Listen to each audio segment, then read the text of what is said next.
haven't seen any of the episodes in season 1 in quite a good while now. So it'll be super fun. See the finale tonight. We're very excited about that. Right, we appreciate you being here, and we're going to just do a little bit of housekeeping before we go. First and foremost, I want to remind everybody that we did announce our event for London, England. Bunta Eve 4 will take place at the Breakfast Club in Canary Wharf in London the night before Celebration London. And also look out that we have our new Anarchy in the UK racer jerseys. They're out right now. They look absolutely incredible with God Save the Queen with a picture of Padme on the back and a Rancor climbing Big Ben on the front. So if you'd like to take a look at that, they're on sale right now for $70 US. They are limited edition. There will be only one print of that. So if you'd like to take a look at that, it's available on our page. Also, besides being on the Facebook page, Dave, where else can people watch us tonight? So we are, I'm glad you asked that right now, just going live on the Virtual Cantina Network, which is, of course, youtube.com/the Virtual Cantina Network. Sometimes our audio and stuff shows up a little bit better over there. Sometimes it's on the Facebook, is whatever's convenient for you on your device. So you can always find us in multiple places. And even if you're watching us on the Facebook tonight live, if you want to go back and check out the replay and things you missed, if you have to come or go, it's always over there, and we'll give you some timestamps so you can queue up and watch at your leisure. Excelente. And Dave will be also monitoring the chats in both the VCN and on Facebook. So if you have some great questions for Hal regarding Star Wars or his career in general, please ask it, and we'll keep on going through there. But let's start with this. So Hal, I'm looking at your bio on Wikipedia right now. It doesn't have my prison time in it, does it? It's No, I didn't see that. But tell us about this letter that you wrote to Lucasfilm when you were age 12. Yeah. Well, here, hang on a second. Oh no. Show and tell. You told them. Show and tell. So they're going to start right now. Hey, I do my G2. You guys know this. You stole my question. That was my first question. Well, should have told me there. Well, I'm a producer. As a youngster, in the probably fall, or I don't know, whenever they announced that they were going to make a second Star Wars film, I saw that in the paper or heard it on the TV news or whatever, and so I wrote a letter to Lucasfilm. I don't know how I got the address. My parents must have helped me track it down. I was living in a little town in Colorado, and I wrote a letter saying, hey, I've got a great idea for your film, and I really want to work on it. How can I'll do anything, just bring me out there. I'll work on it. And I got a very kind, essentially rejection letter, polite rejection letter from them, saying, we haven't read your submission. Our lawyers advise us not to read outside. So, that kind of thing. Now I understand, but back then I was like, what? And then they said, getting into Hollywood takes a combination of talent and luck. And then it says, and it's usually done through an agent. But anyways, it was kind, but, sort of just boilerplate in some ways. And at the time I was kind of like, it was kind of a letdown, but then later, I started to realize a couple of things are kind of cool about it, particularly once I got older. One of them is that, I don't know if we can make this. Hold it like right in front of your chest a little bit. There you go. Oh, there you go. So one of the cool things is this Ralph McQuarrie letterhead. Oh, sweet. This is very cool. And this is when the Lucasfilm offices were still down in LA before George Van back up to Marin. The other thing is that the letter was typed up like on a typewriter by Gary Kurtz, the producer's assistant, Bunny Alpha. And so, when I grew up and started to understand things a little better, I was like, now how on earth did she have time to write, respond to fan letters? Because, they had been getting truckloads of them back in the day. So, I kept it, and ultimately I put it in a frame, and I had it hanging up in my office. And years later, I'm at ILM finally. I, got there, and I'm working on Phantom Menace. And we'd finished Phantom Menace, and we were having a pancake breakfast at ILM as kind of a little informal wrap celebration for finishing the last shot. And George was there. And, ordinarily people wouldn't bother him for an autograph, but in this situation, it just felt a little more okay. And some people were kind of bringing up their Phantom Menace posters, which were already out by that point. And he was very kind, and he sat there at his table and started signing things. And Rob Coleman, who was the the animation director on prequel, said to me, I was an animator on his team, and he said, "Oh, you got to go get that letter and bring it over and have Dirk sign it." And I thought, I don't think. He's like, no, do it. He'll like it. So I went and got the letter, and I took it out of the frame and I brought it over and showed it to him. And he read it, and he kind of chuckled. And I don't know if you can see it here, but he underlined the words talent and luck, and then wrote, "You have it," and signed us. Oh, nice. Oh my God, that's incredible. Very They're cool. like little closing of the circle for me. Mm-mm. And I still have the returned letter, by the way. I reread it not long ago, the letter that I'd written them. And Right. It's exactly what you'd think a 13-year-old kid would write about, as an idea for the next sequel to Star Wars. It was So, pretty funny. so here's the real question about that. Yeah. Did they end up stealing your ideas from that letter? How much of your stuff was in the movie? Yeah, I can't talk about it. I've got a pending lawsuit at the moment that's still working its way through the courts. It's a whole- Decades. No, fortunately, they use none of my ideas. So That's absolutely fantastic. So yeah, I wanted to kick it off with that. And please, if you guys have any questions in there in the crowd, please let us know. We're very, very obviously excited for you to be with us tonight. And so obviously, you had an incredible career, doing a lot of work, starting off even with the California Raisins. Why don't you talk a little bit about that? yeah, I wonder what percentage of your viewership were even alive then. I would say a lot of people who are actually probably watching with us currently right now would Yeah. absolutely know who the California Raisins are. I have the Hardee's Happy Meal collector toys right over there on the shelf.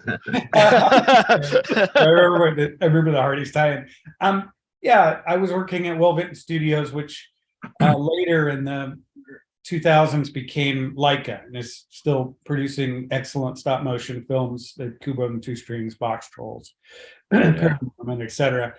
But back in the day, most of what we did were commercials. When I was there from 88 to 94, end of 94. And yeah, we did stop motion, and the style at that place, at least when I started there, was exclusively clay. By the time I left, they kind of started to branch out into other kinds of animation, other kinds of stop motion animation, and even a little bit of CG stuff at that point. But when I was there, it was pretty much only clay animation. And so like Wallace and Gromit, that sort of thing.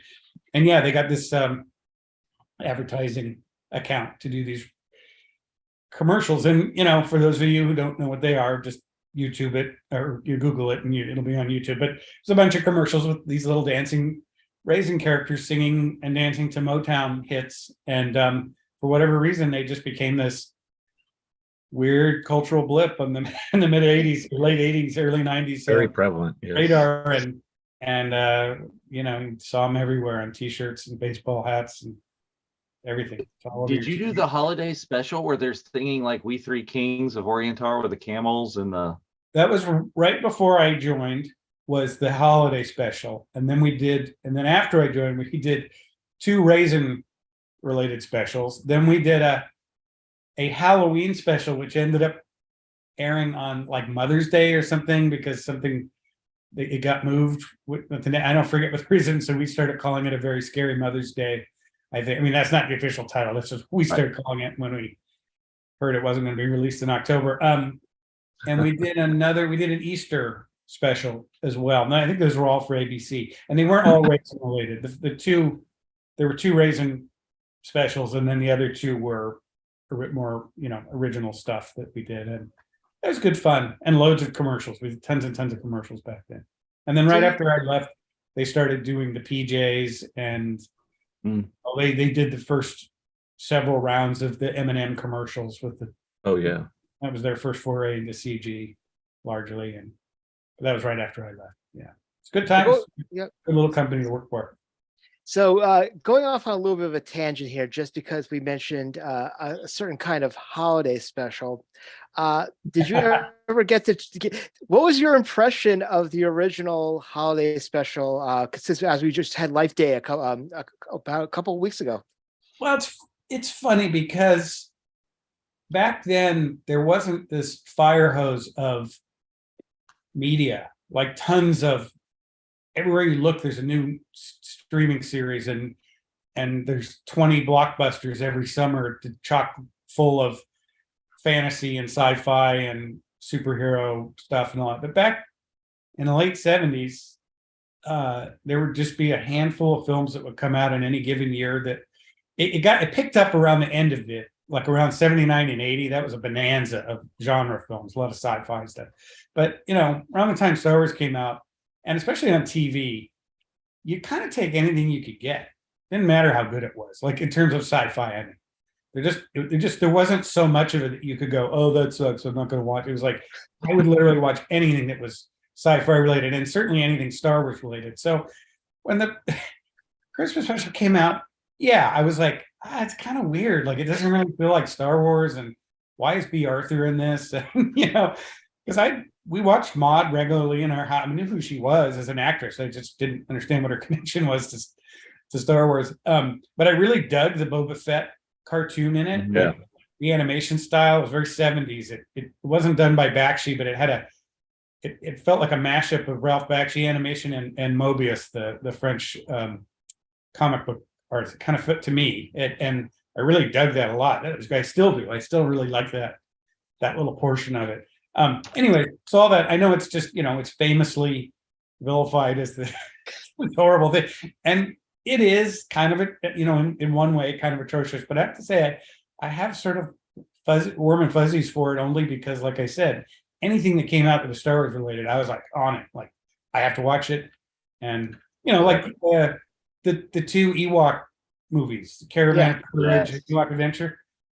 I hear people back in the day, people would kind of knock on those. Like when Return of the Jedi came out, my friends and I were in high school by then, and we didn't think the Ewoks were all that cool. We were kind of like, it's kind of cutesy and whatever. It didn't ruin our lives. We loved the movie, and since then, now I really adore the Ewoks, and they've really grown on me. But just to say, when those Ewok movies came out, I was right there watching them on TV when they hit the airwaves. Wilford Brimley all the way. I was, so I'm not the person who's ever gonna be all harsh on something. So working with that now, I mean, obviously, the recorder that George was never really hot on the holiday special kind of scenario, but thanks to like the insurgence of like streaming and having diehard fans like Jon Favreau and Dave Filoni, now it's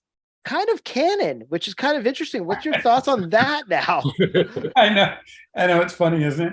I think anything can get to be canon if it lasts long enough or falls into the right hands. You know what I mean? Like, if you've got, essentially super fans making Star Wars, which, most of the people who've been involved with making Star Wars in the last 10 years have been super fans. John certainly is. Dave is.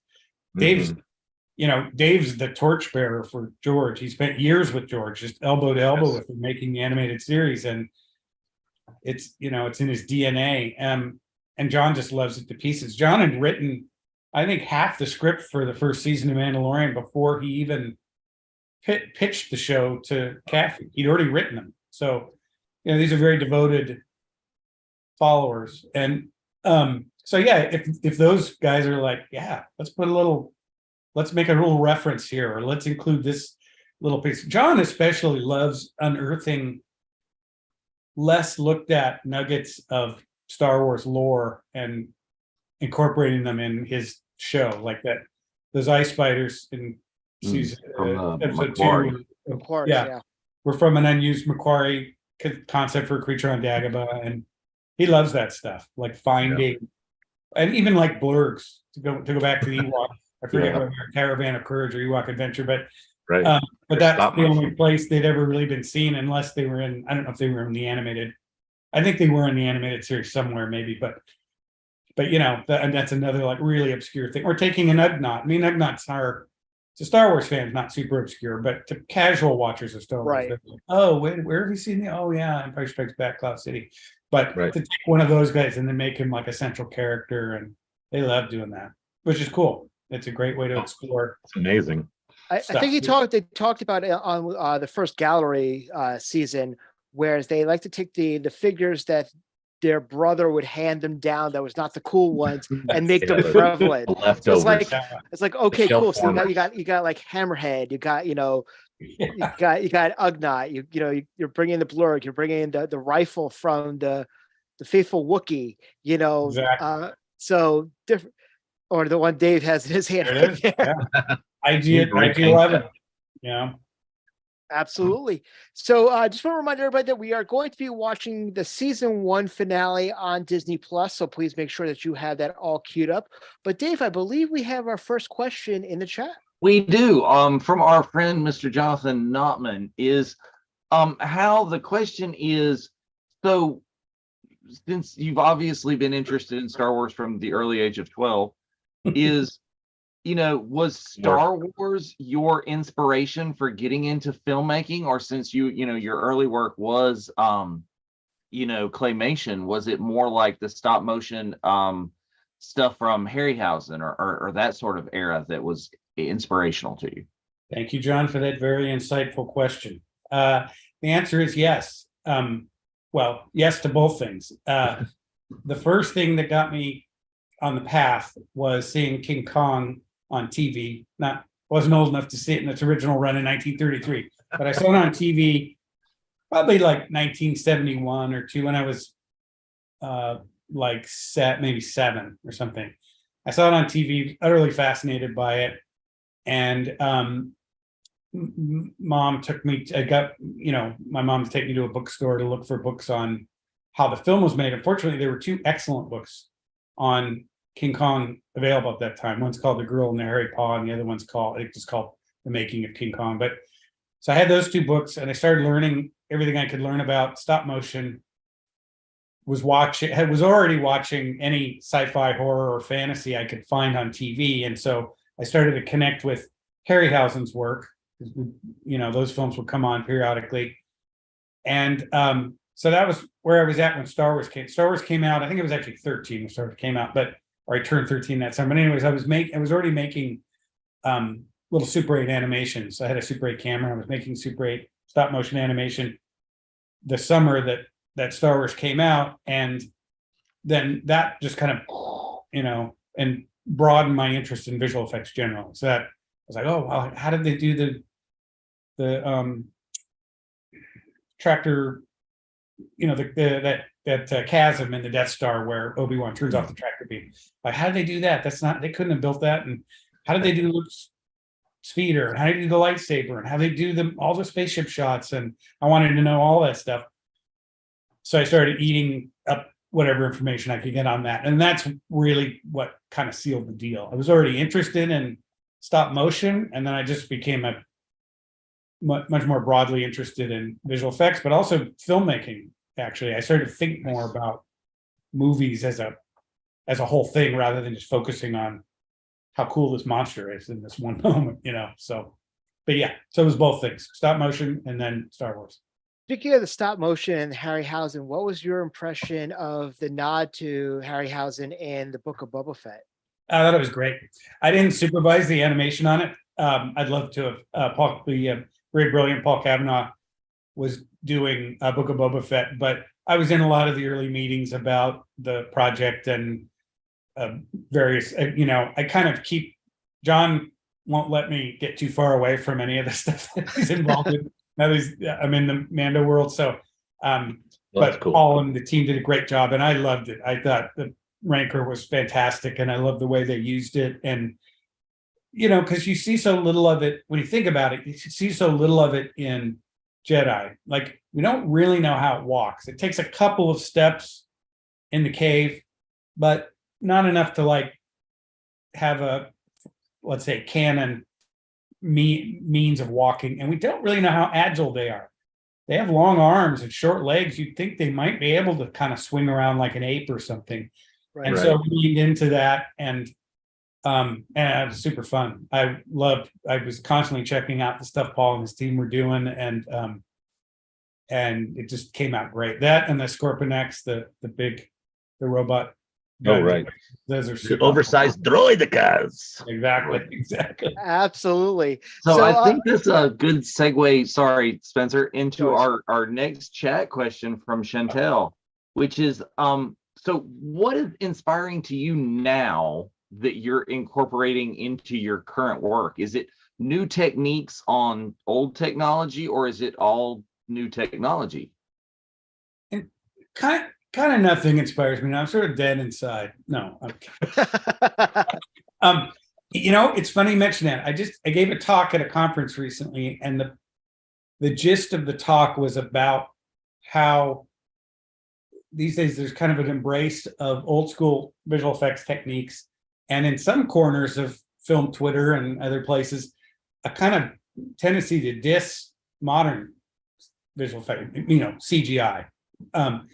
And I did a whole talk around that, about what it is that we love about old school effects, why modern visual effects in some ways have gotten a little bit of a black eye, and this, that, and the other. So, but it got me thinking a lot about that stuff. And what I think both things inspire me now, which is when we use old school techniques in a meaningful way, not just to garner street cred with film nerds, but and to be able to go online and say, well, we didn't use any computer graphics on this. I'm not really down with that. I think that's a good reason to do it. But we've done some old school stuff on Mandalorian, for instance, where we built the Razor Crest as a miniature and shot it, that I actually think was a really worthwhile path to getting where we needed to go, not just sort of a fun, nerdy thing to do. It was that too, for sure, but it really yielded results that were unique, and it was really worthwhile. So that's inspiring. And then the other thing that's inspiring is the cutting edge stuff, like the volume. Although even with the volume, the LED stage, even there, the irony is that despite it being this, the holodeck, this sort of cutting edge filming technique of the future, what it really does is it enables everyone on set to do the same jobs that filmmaking crews have been doing since the beginning of cinema. And what I mean by that is, when you shoot on a massive green screen or blue screen stage, the cinematographer doesn't really know how to compose the shot because he or she can't see the rest of the scenery. The actors don't really know what to look at. And, I've heard some actors say, oh my God, I hate working on blue screen. I've heard other actors say, hey, we imagine things for a living. It's not a big deal. I can do it. It's fine. But I think it's better for them if they have an environment. I just think it probably is. And then once you've shot stuff, if you actually have an environment there, the editors can cut better. They can cut the scenes better, having all of the compositional elements in a frame when they're cutting the scene, rather than waiting months later for it to be supplied post-production.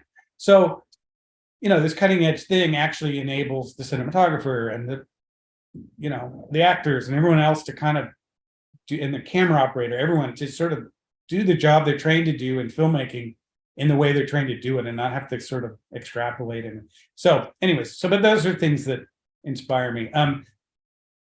The other thing I'll mention is, only because it's probably the biggest emerging thing in visual effects and many other aspects of our lives, but is AI stuff. It's going to drastically change how all this stuff is done. And I don't mean that in necessarily that it's going to replace everything. Judgment Day. But it does, yeah, but it is already changing certainly a lot of the stuff we do in visual effects and the way we do it. And so that's both scary and exciting. We'll just see where.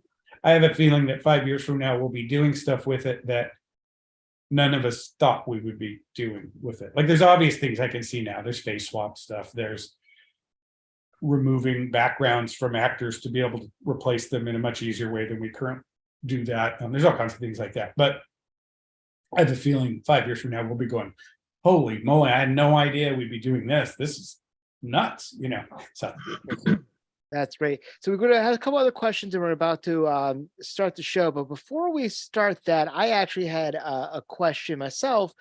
So I want to obviously congratulate you on, winning the Oscar for your involvement with Dead Man's Chest, which was one of my favorites of the Pirates of the Caribbean saga. But I want to ask you, how did John Knowles feel after that meeting with Kathy after he pitched the idea from The Crawl and that it actually happened? Like, we just watched Andor and that's just sprung off because of Rogue One. I mean, how exciting was that for him or for your entire crew to be working on that? Yeah, no, it was huge because when, after the sale to Disney, then at some point it was announced that, Lucasfilm was going to be embarking on new Star Wars films. And I let everybody at the studio know, anybody who'd listen, that I really wanted to work on, these new Star Wars films. I really wanted to be on it. But then it was announced some while later that Abrams was going to be directing the first one. And JJ already had a relationship with ILM. He'd done several films with us. And oftentimes what happens with directors is they get some key creative personnel that they like, they have a relationship with, and they want them. And I knew, because of the past films that he'd done with ILM, that his visual effects suit was going to be Roger Guyette, and that meant that his anim suit was going to be Paul Cavanaugh, who I mentioned earlier. Because he had worked together with them on a couple other films, Right. Star Trek films and Super 8 and some other stuff. And so I was like, damn it, I'm not in the running to do this project. But what that meant in the end, shortly after that, I thought, John and I were chatting. He's like, oh, let me pitch you this idea. And he pitched the idea to me for Rogue One. And I was like, oh my God. And he's like, I'm like, you're going to go for it, right? He goes, oh yeah, I've got a meeting set and all this.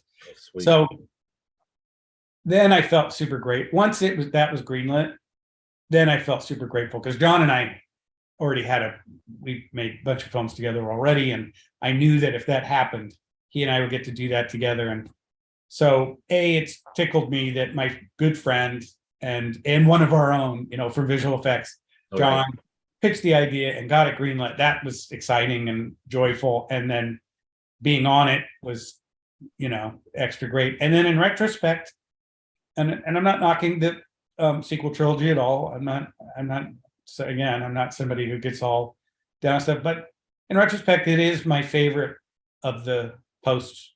It's an amazing movie. Disney things and that's just down to Gareth and also the stuff that Tony Gilroy brought to it and the whole, lightning in a bottle. Also, it's that gap that people have been sort of in the back of their head for so long, right.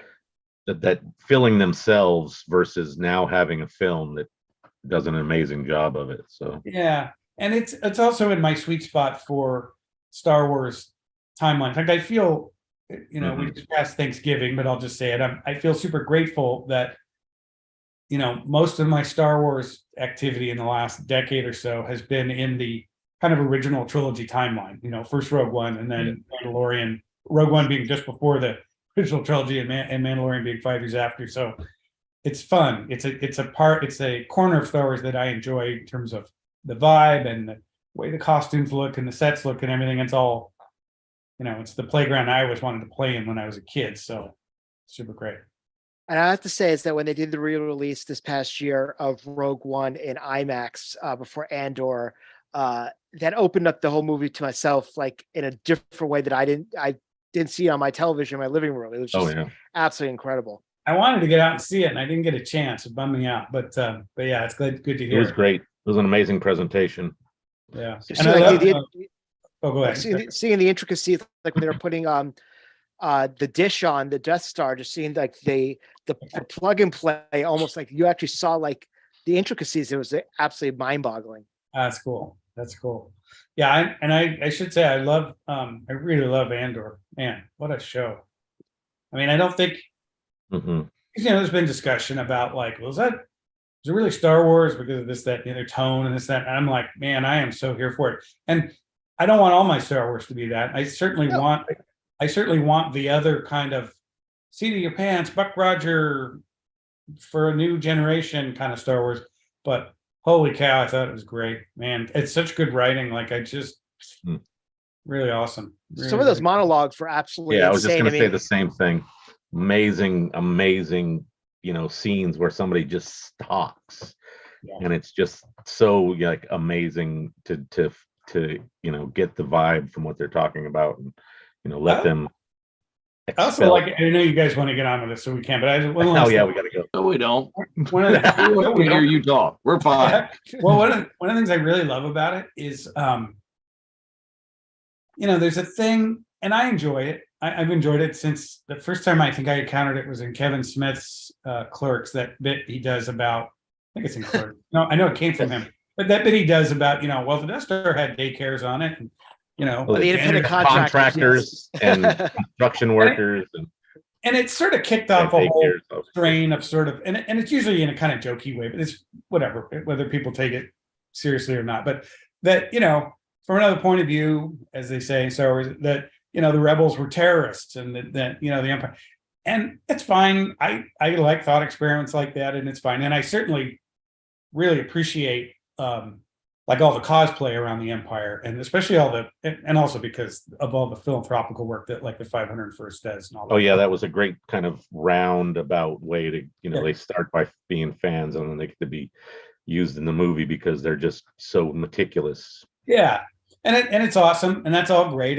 but it does lead to this thing of like, well, like we still don't like the Empire, right? I mean, they're bad guys, right?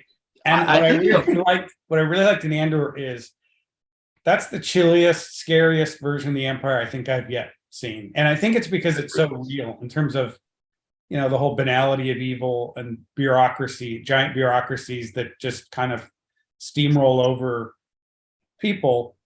I was like, whoa, this is, because George was a very political guy. He wanted to make Apocalypse Now, and he wanted to shoot it in Vietnam while the war was still going on. And to him, the U.S. war machine was the Empire. That was his take on it. So very political guy, and I was really digging that in Andor. I was like, this is a very scary fascist organization, and I really, the depiction of it was super amazing. I thought it was great. So the perfect segue into going into Mandalorian.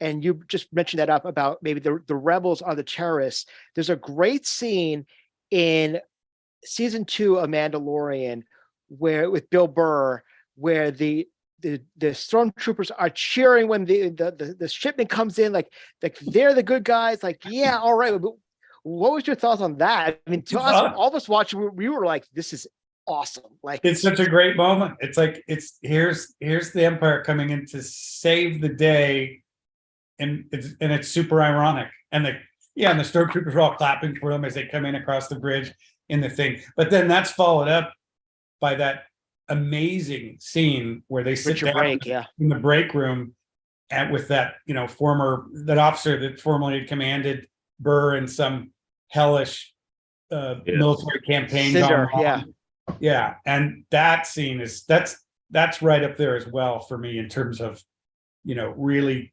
reminding folks these guys are not like us. They're what I mean? Right. Or, pick a side, is kind of thing. So that's why their whole the 501st likes to refer to themselves as the good guys or bad guys doing good. They're awesome. A lot of charity stuff. So they're bad guys, but they their whole goal is to help people as opposed to the characters in the movies. Yeah, they're fantastic. Movies are the opposite.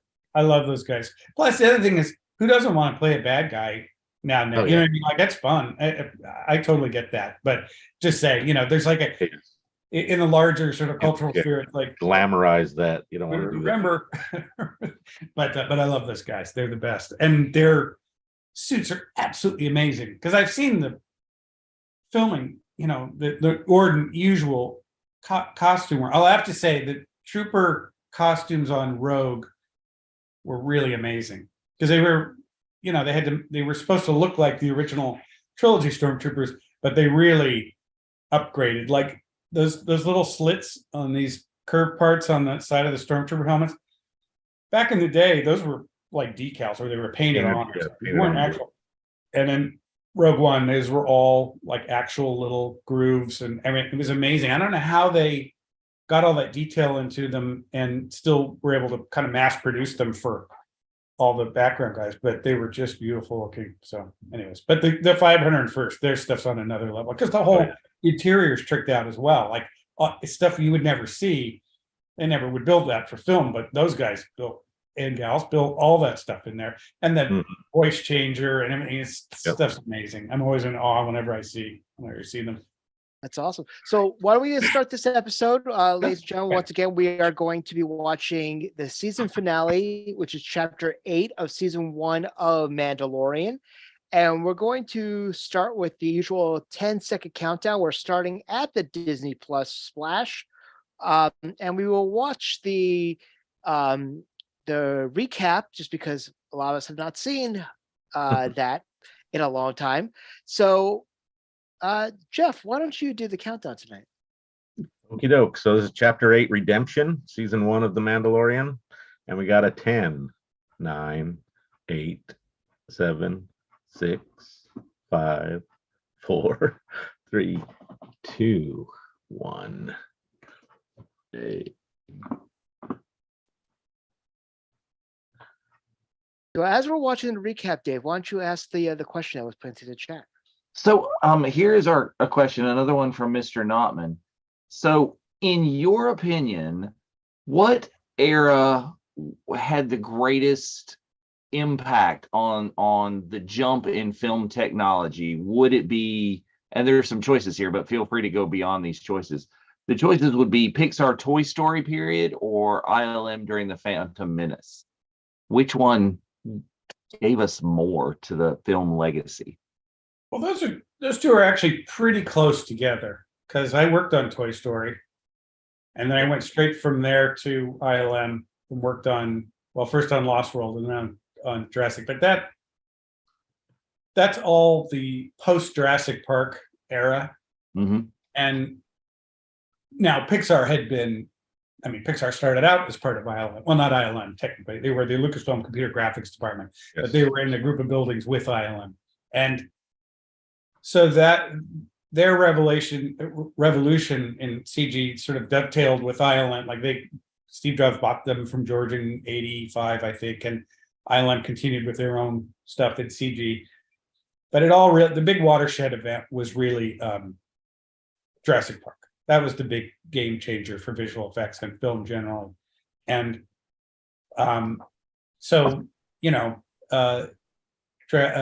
Toy Story came out shortly after that, but that was the first feature-length animated film done in CG. And then, and ILM kept beavering away on their stuff. And so I joined there in mid-96 to work on the sequel to Jurassic Park. And so by that time, lots of little revolutionary things were happening all the time.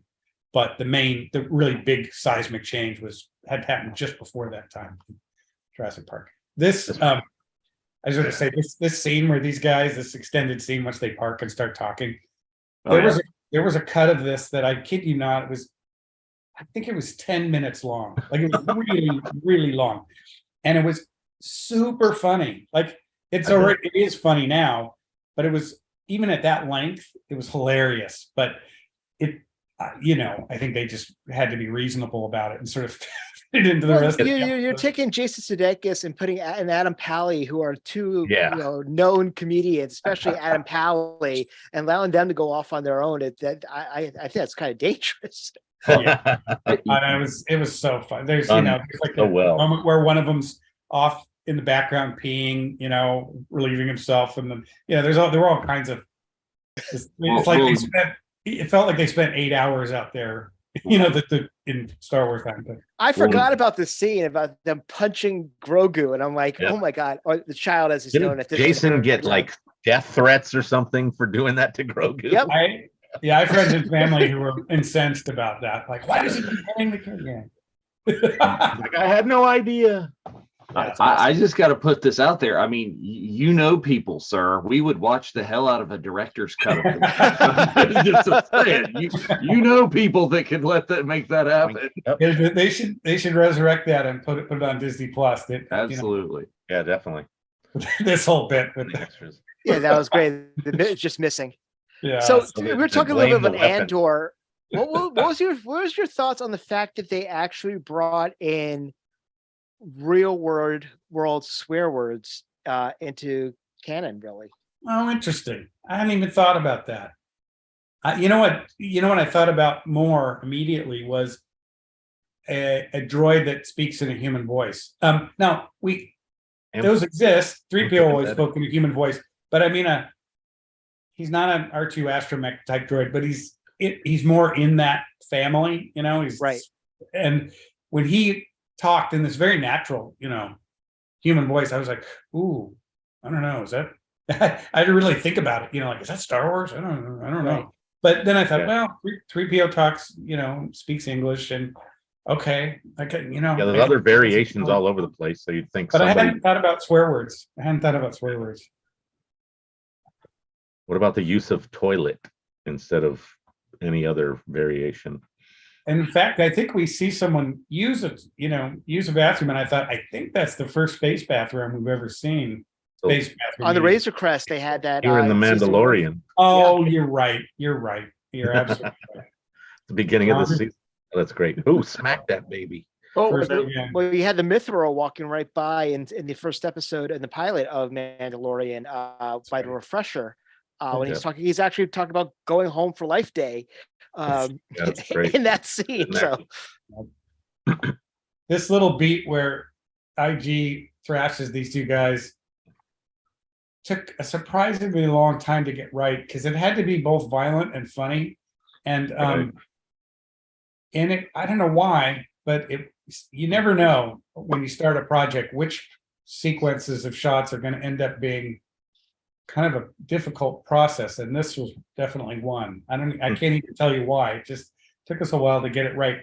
But one of the things I love about his, a little bit later, but when he's riding into town and shooting up the town, that to me is like classic Taika, because it's funny and badass at the same time. Right. In a kind of effortless way. Like, it's not like it's got funny lines wedged into it or gags necessarily. It's just sort of, I don't know. It's kind of both things at once. So that was. and speaking of the 501st, Oh yeah, Featured to great effect here in this sequence. Or That's the a whole cool episode. box. And Mr. Badass himself, Giancarlo. Yeah. He's going to be at LA Comic Con here this weekend. I'm going to hopefully wait, get Dave, was that a Funko you just posted? IG-11. Giancarlo's amazing. I still haven't met him. Pretty I've been on badass. set once or twice when he was there, but I haven't met him. But I think that guy's fantastic. The first film I ever saw him in was Spike Lee's Days. Was it Do the Right Cool Thing? Days. School Oh, Days. cool. He's in that. Oh, okay. And yeah, he's just great. And then of course his Gus Fring and He's amazing in Breaking Bad and Better Call Saul, obviously, still. Yeah. Well, not still, but yeah. I want to give a quick shout out also to Rio Hackford, the late great Rio Oh. Hackford, who was the mocap person for IG-11. I know Taika did the voice, but Rio really did a fantastic job with that. he did, and he was the nicest guy, and he was a super interesting guy. He had a really interesting life. He was the son of an actor. He owned bars and restaurants all over the place. He was just a super interesting guy, and I did get to chat him up a bit because he was playing IG on set for Eyeline and stuff for the actors, and to run lines with them, and yeah, just a super nice guy. I was very sad to hear of his passing. That landing thing with the TIE fighter with the wings folding like that, I don't know if that was already done in, one of Dave's shows or something, Filoni shows or what, but I'd never seen it before. I was like, Yeah, it oh, was- that's cool. Well, live action, obviously, we were excited to see that because we always wondered, how does the TIE fighters really land? Especially because we're thinking of the Kenner toys that we were like, how are we Have a going to ladder. figure that out? I mean, no landing gear, yeah. but obviously the big reveal, which we'll talk about a little bit later on, which is, Filoniism, that blew all of our minds initially when that was released. But yeah, Giancarlo is just like such a badass here, and he's got the Death Troopers behind him, which was a nice nod over there to the Rogue One, especially the first scene with Krennic, not Krennic, with Krennic and Galen Erso. Yeah. So question from the chat here is bigger badass, Moff Gideon, Moff Tarkin? Probably, that's good. I think Gideon's scarier, actually. Tarkin's got more power, at least my recollection of him, where his level in the He's organization. Grand Moff, right? So But we see so little of him, and he feels a little bit to me like a guy who's scary because he has attained a certain level within a bureaucracy that gives him power. Whereas Giancarlo, it's on the ground. yeah, he's there. He's on exactly so. He's on the ground. Like he's in the mix. I mean, later we see him, piloting his TIE fighter. I mean, like so I think I have to give it to him.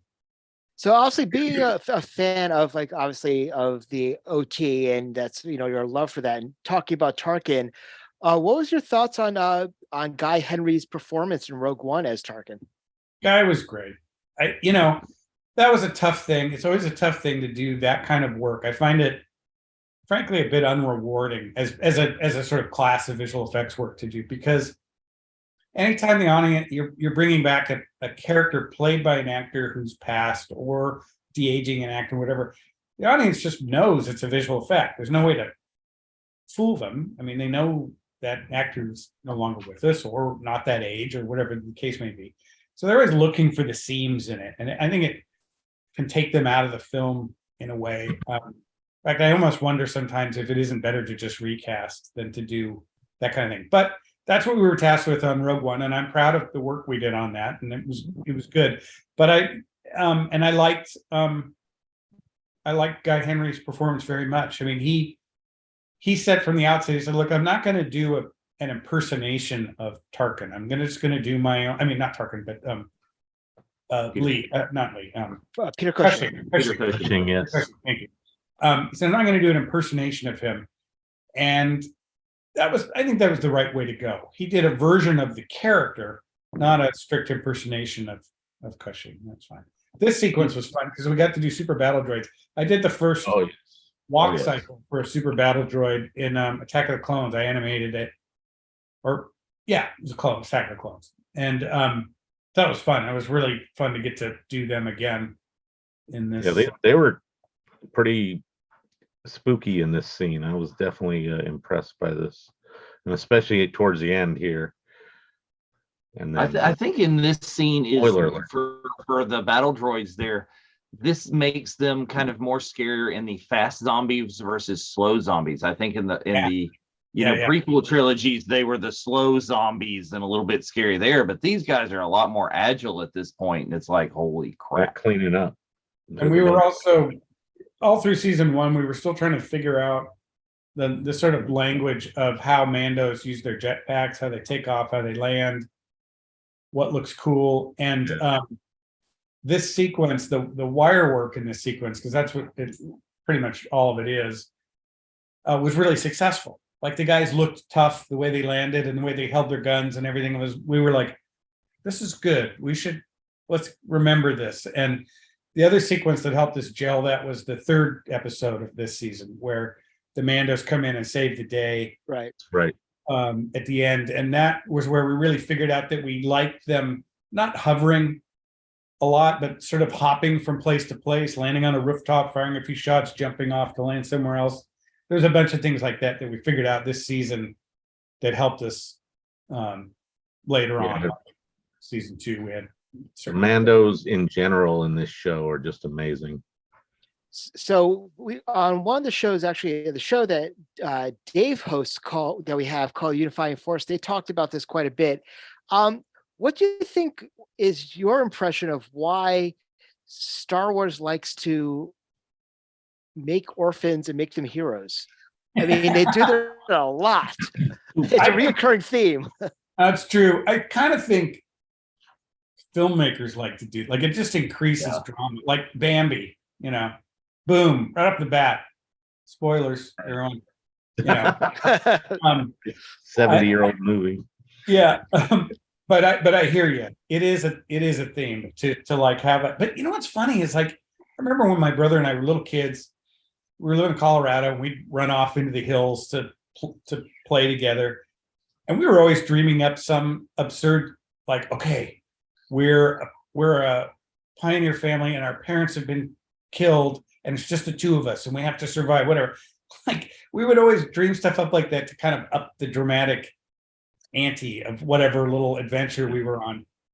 And so I kind of feel like it's just that. It's just a lot more dramatic than some kid who's got two parents and a happy home life. And I think that's what we've talked about on the Unifying Force a lot is there's a reason why there are things that become film tropes because they work.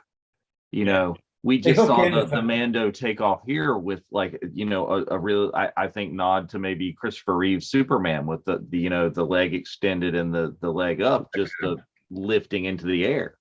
Yep. Okay, so they just blew my mind right now as watching the show as well as reading the subtitles. But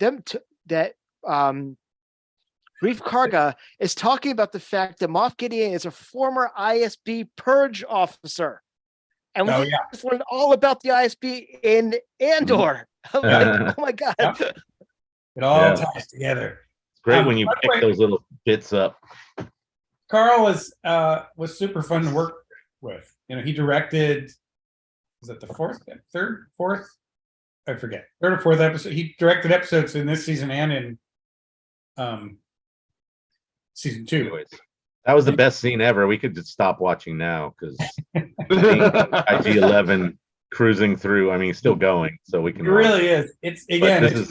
It's both funny and badass at the same time. I mean, yeah, it's incredibly badass and extremely amusing. Carl downs his drink. Yeah, there you go. Get that scotchka down. But I also love the fact, especially if you look at this in this scene and a couple other scenes in here, that they just blow Love it. Navarro to shit. And then you see in season 2, and it's like prospering. You got the tribute to IG in the middle of the town square. It's like all cleaned up and polished, and like they went up the spackle, you know, through all the guns. It's like, it's pretty amazing. And he has a great character arc through this. It has a great character arc through this film, which is ironic because, you know, we start this season with Mando hating droids and and killing IG. He changes that tune. And then he comes back and he becomes the protector of Grogu or a protector of Grogu, and you know, makes the ultimate sacrifice for everyone. It's great. It's just terrific. And you want to bring that up as sorry, you're saying, sorry. Oh no, I'm just gonna say I love robots. Just off camera over here is a glass cabinet full of tin robots, and I love the sort of tragic robot. You know, like murder droid. What's the Brad Bird? You know, the big Iron Giant. I love the like. Oh right, Iron Giant. You know, the robot that sacrifices itself for the humans that don't really even appreciate it. That really gets into me. So IG's final moments in this episode are, I just was like, wow, that's amazing. So over in the chat we have if you could have one wish, what writer or director, past, present, would you love to see creatively involved in the Star Wars universe? Yeah, that's a great question. I have to think about that a little bit. There are directors that I would love to work with that I've never worked with. I'd love to work with Fincher. I'd love to work with Nolan. I'd love to work with what's the guy's name that made Delicatessen, French director, and Amelie. Anyways, that guy. I'd love to work with Spike Jonze. But I don't know that any of them are necessarily a good fit for Star Wars or would even want to work on it. Del Toro would be awesome. I'd love to see him do something with Star Wars. That'd be fantastic. That's maybe my number one. If I just at least in this moment, as far as I've thought of it.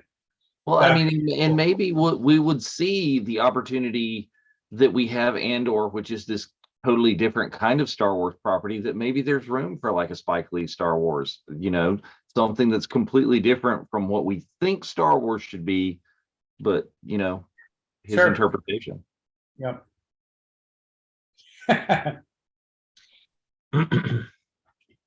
we had to figure out so many things with IG because, he was never designed to move and walk and do all these things. The prop that was built for Empire Strikes Back was so limited. It just stood there, it turned its Didn't head. Bill just like nail it to the floor?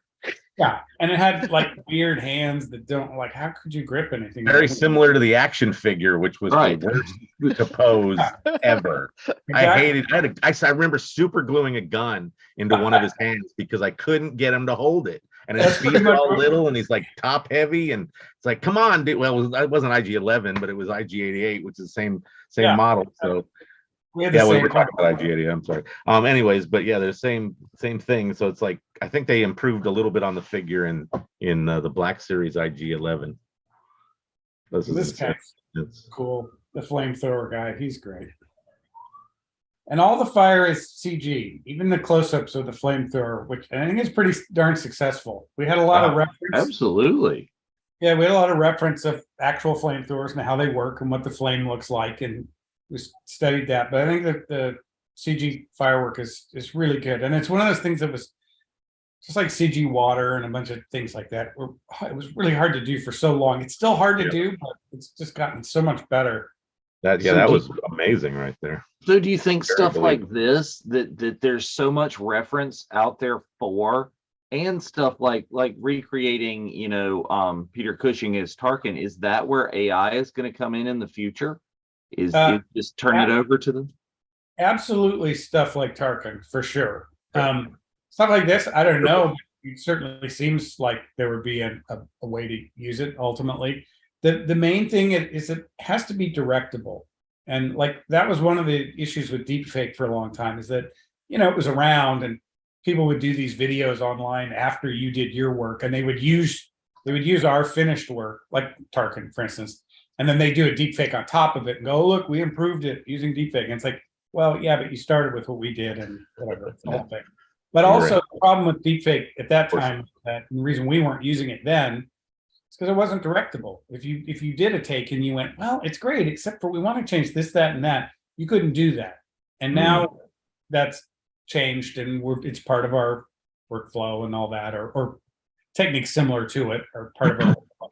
But back then it wasn't. That was one of the things they were talking about, like during a Book of Boba Fett, was Mark really on set, for the Luke Skywalker episode, and then he later on was on set, but people are saying, no, that was all deep fake. He wasn't even on set, that they computerized his voice, and he had to come out himself and say, no, here's a picture of me with Rosario. Yeah. Like, I know people like it. They like a narrative.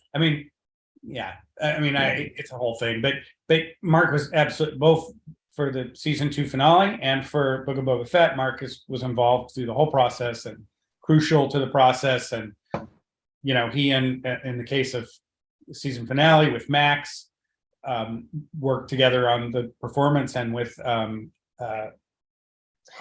I'm forgetting the actor's name on Book of Boba Fett, but with that guy, the same thing. They work together. It's he's crucial, absolutely crucial to the whole process from beginning to end. Absolutely. But at the same time, yes, we did use deep fake style techniques and everything else, traditional 3D CG techniques, and all the whole mix to achieve the results we got. So I have to ask you the question with that: when you finally found out that it was actually going to be Luke Skywalker as opposed to Plo Koon, were you excited as an old school fan? Well, yeah, although I knew it was good. I knew what the story was all along. Like, right. It was later as we were doing it that they cooked up the whole, all right, well, here's how we'll fake, because they had to fake out certain other aspects of production, like all the people who have to do the dubbing and the subtitles and all that stuff. So that's why the Plo Koon ruse was cooked up, was to be able to produce versions of the episode that didn't feature Mark, so people wouldn't know. It was barely released. But I knew it was from the beginning. Yeah, no, I couldn't have been more excited. In fact, the day that we shot the scene where Mark was on set in the Jedi costume, it's probably the single most exciting day on set I've ever spent. And it was a very shut down set, very stripped down crew. We all had to wear these wristbands that said we could be there and all that. And in the first 10 minutes, they were all gathered around Video Village looking at the sequence with Mark. And he said, you know, I think this is the first time my character has said, "May the force be with you" on screen. And I was just like chills. I was like, oh my God. And I don't know, everyone thought about it for a minute. And I don't know what the answer was. It's like, no, actually, you said part of that in blah, blah, whatever. I don't know. Hearing him say that, hear him go, I think this is the first time I've said that in, on screen. And I was like, wow, that's cool. Yeah. So that was a great day on set. Okay, so you're involved with both of these. This is a very intricate question. What do you prefer? The Vader hallway scene in Rogue One or the Luke hallway scene in Mandalorian? They're both amazing. The Vader hallway scene was fantastic. It was the brainchild of Jabez Olsen, who was Gareth's editor on Rogue One, and he pitched the idea about around the time that the reshoots were going to happen.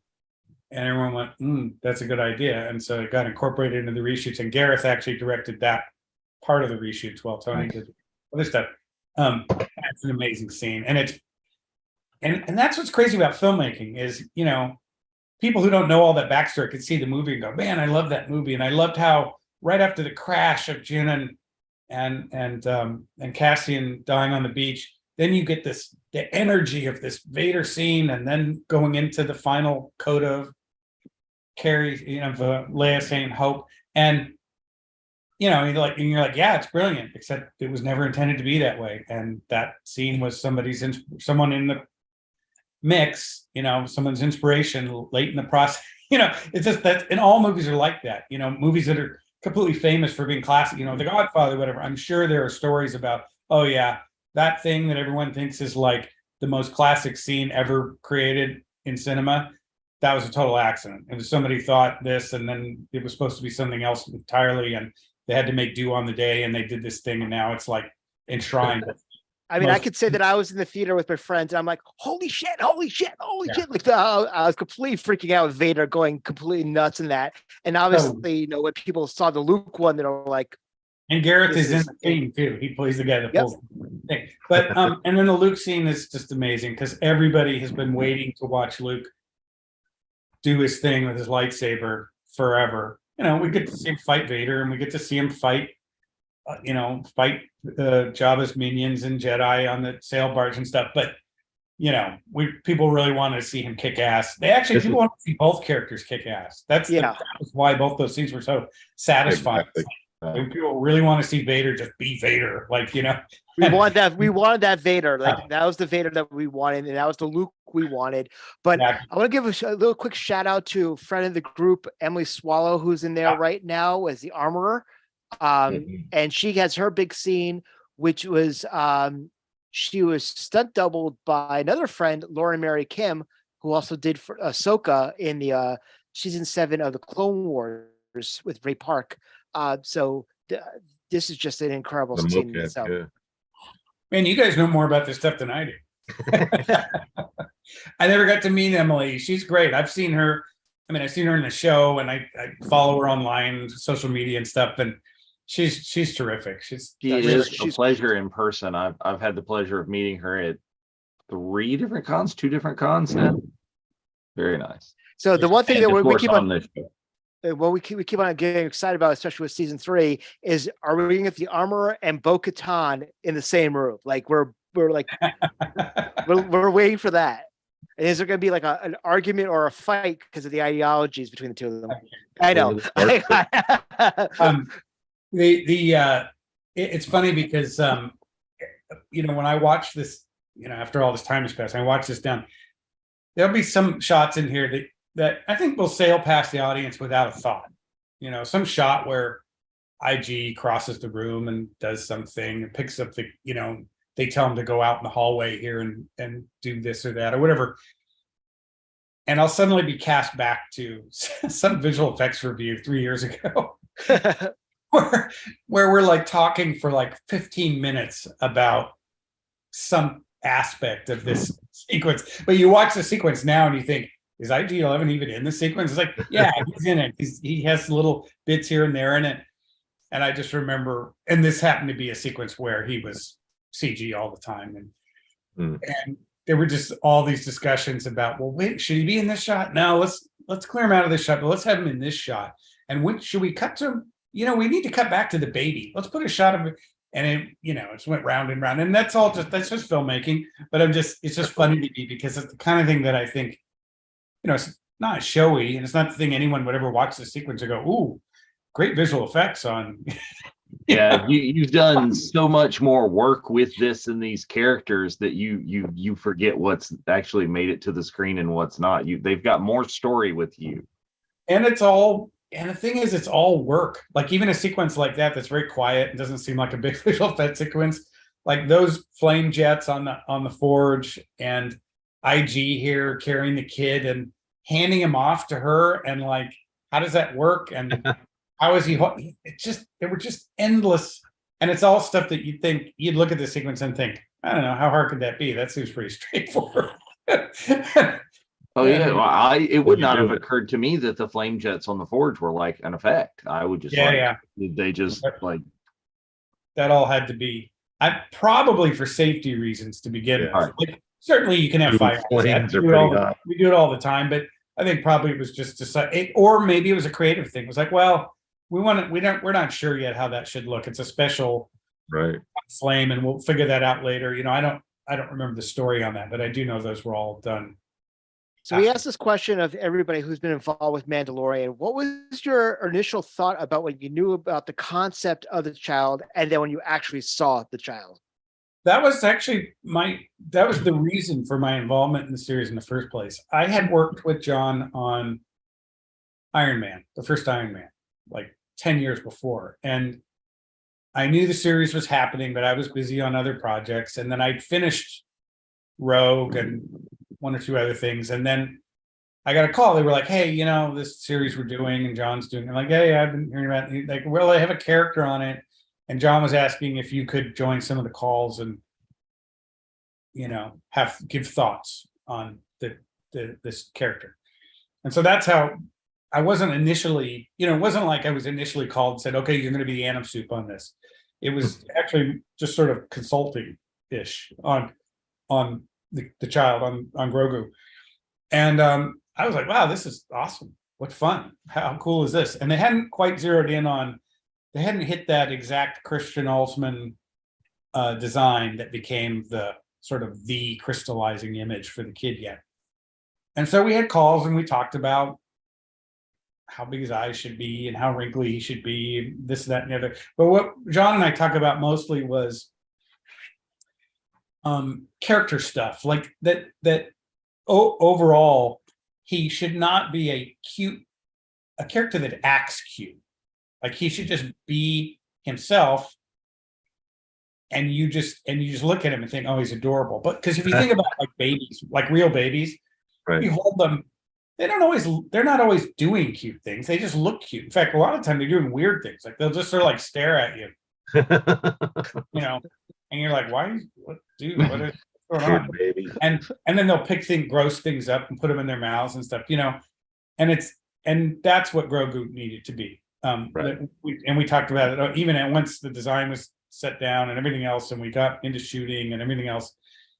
The thing was, he had to be walking around sticking gross things in his mouth and just looking sort of weird and, kind of like a little alien, which he is, but but just by virtue of what he looks like and his tiny size and everything, that's what makes him cute. And that his relationship with Mando should be a little bit tough.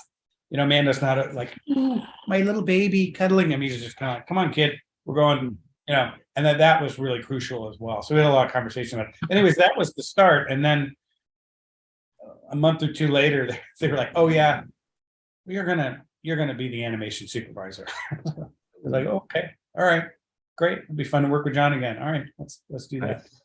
And you had an idea for the second Star Wars movie, and you're working with a creature that's like Yoda. Right? This thing weirded me out. Like I was, he was pretty freaky. I was like an astromech style droid with arms and legs. That was bizarre. By the way, those lava rats That's the CG asset of the meerkat from Jungle Book. And we wow. had NPC do those shots just so John could put them in as an Easter egg in the episode. That's great. Nice. So I mean, has they're modified it- a little bit, but you know. Right. Has this escaped people who have worked with John before that he's directed one of the greatest Christmas movies of all time, kicks off the MCU, and a lot of people say saved Star Wars? You know, John's a great guy. He's just, and you know, the great thing about John is that, you know, he's a great filmmaker. He's super smart about and canny about Star Wars and how to use it and how to, the way the audience, understanding how the audience feels and responds to different things. And those are all great. But he's also just the nicest guy. Like, he's a super nice guy. And that can be, I feel like, again, I've been very lucky. I haven't had to work with directors so far that I disliked. I just haven't had that experience. I know people that have, I very specifically, but I haven't had that experience. And I gotta say, John is just, he's just a great guy. Like, he's just, and when you'll hear people, Hollywood people especially, say platitudes periodically, like, you know, oh, this film, making this film was like a family, or, you know, that kind of thing. I say with John, that's the real deal. It feels like family. It feels like Nice. all, and he does a thing that a lot of directors, it's not so much directors, it's more of the whole filmmaking apparatus around directors, but he does a thing where he encourages people to get out of their lane a little bit. Like, there's one version of working with visual effects artists where, you know, you just want them to do the visual effects. There's another version, John's version, where you go, hey, if you've got a better version of this scene, or you want to rearrange some of the shots and pitch it to me, go for it. And that's the way John does it, but in a respectful way. We don't want to steamroll over, of course, the very talented editors and other people on the production, but he's all about encouraging people to contribute in ways. Oh, here's our Yeah, I was gonna say, yeah. you talked about B2 emo being kind of, you know, extremely relatable, but like, this guy is just going, so I mean, you feel for this droid. And this lava was tough to do, although that whole lava river volume load was amazing. Like, when they're on the boat traveling, because it moved. It's really beautiful. And he actually sell the gondola droid at Droid Depot at I have one in the box right over here. I should go back. I haven't put him together with my other droid builds, but he's probably going to come out soon. Oh, they're like, no. Ooh. They're mentioning in the chat that it, you know, says everything about the level of fans that John and Dave are is just them hanging out at Oga's Cantina, you know, and Galaxy's Edge by choice. And the one brush that I've had with the both of them was on the Rise of the Resistance ride. As they're coming through, riding the ride right behind me. Shut the ride down so they could experience it, and everybody's waiting to go. But you know, there you go. Good timing. I still haven't. I still haven't been on Rise of Resistance. I'm dying. It's a religious experience. I can't wait. This was fun. I love TIE fighters. Oh, that's another thing about Andor that I loved, was that they made the TIE fighter sound extra scary when they're out in that valley and with the echoes in that valley just made it more intense. It's like the dive bombers in Dunkirk. Which Nolan did that really well. We were talking about that for the longest time before Andor. Is like, we need a Dunkirk like Star Wars, and then we got Andor right afterwards. We're like, oh my god! But speaking of the ships in Andor, what do you think about the tribute to Colin Cantwell? Yeah, that was super awesome. I jumped out of my seat when I saw that thing. That was so good. That was so good. Yeah, and they did it, and it was just perfect too. Moen Leo was the VFX soup on Andor, and he was one of our effects soups on Rogue, so he was on both projects, which is awesome. This was fun. This, like, Mando not quite knowing how to use it yet. I mean, greatest American hero vibes for a second. Totally. Dating myself, but yeah. I totally get it. We did ourselves earlier with the California raisins. I think we can go with the greatest American hero. Yeah. this is another thing. We had endless conversations about how many bomblets does he use? How many does he have? When does Right. he slap? You know, okay, he lost one there. Oops. Wait, we need Oh. him to, you know, Boom. just back and forth and, you know. Oh, try spinning. That's a good trick. Yeah. It also shows you that Gideon is a pretty seasoned pilot, so that's kind of, you know, Ooh. until he gets blowed Bye-bye. up. Spoiler alert. Booyah. Engine whining, crashing. Yeah. That Grunting. whole thing reminds me of the idea of them playing with their toys, because that would what you would do when you're flying around with your, you know, 77 Absolutely. through 83 toys, is pop those wings off of there and oh no. Yeah. Well, his wing didn't come off all the way, but still.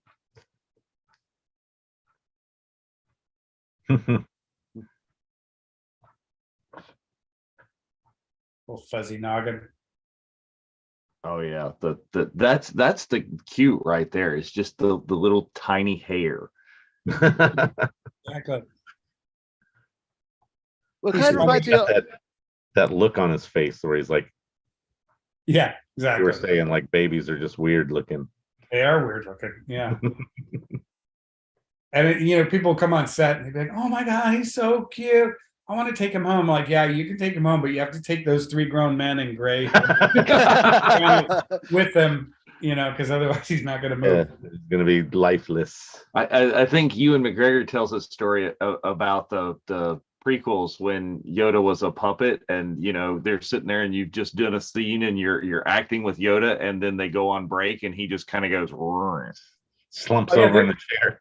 There's a great it's been making the rounds on social media a lot lately, but what's her name in ET?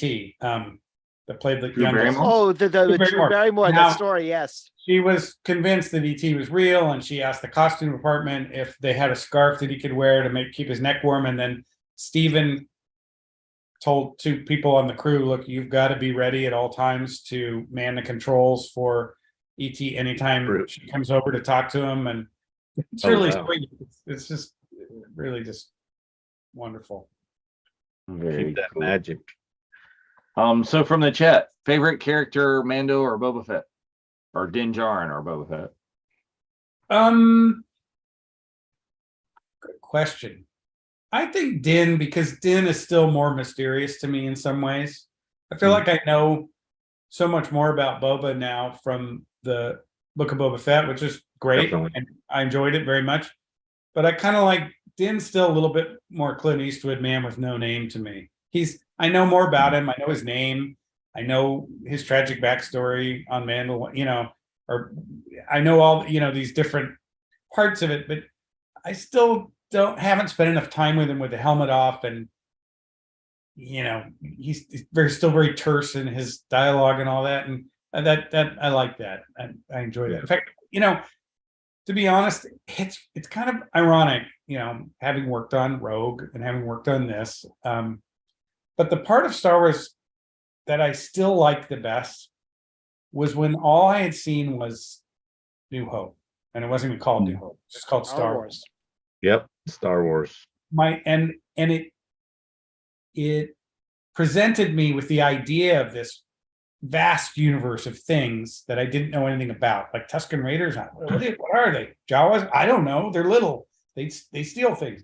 The yellow eyes. And I think that's still my favorite moment of interacting with Star Wars, is when I didn't know anything. I didn't know Luke and Leia were brother and sister. I didn't know Vader was Luke's dad. It was just a vast universe, and not to say that I don't like any of those decisions that came along later in Empire and Jedi and everything else that's come along since, but just saying, I think that was my favorite time of knowing Star Wars. And so same with Din Djarin, is that because I still don't know a whole lot about what he's like as a person, I think I like him more than I like a character that I know better. And I know Obi-Wan better now because, or not Obi-Wan, Boba Fett better now because I've seen his whole They gave him a journey, lot of backstory.